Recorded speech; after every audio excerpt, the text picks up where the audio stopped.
Praise the lord. దేవుని స్తోత్రం కలుగును గాక.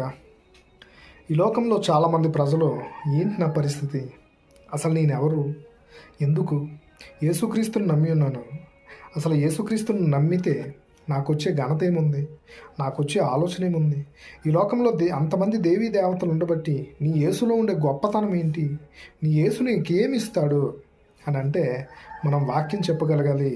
82వ దావీదు కీర్తన ఒకసారి చూస్తే 5వ వచనము 6వ వచనం చూసినట్లయితే, ప్రియులరా, జనులకు తెలివి లేదు, వారు గ్రహింపరు, వారు అంధకారములు ఇటు అటు తిరుగులాడుదురు, దేశమునకున్న ఆధారములన్నీ కదులుచున్నవి, మీరు దైవములనియు మీరందరూ సర్వోన్నతిని కుమారులనియు నేనే సెలవిచ్చుచున్నాను.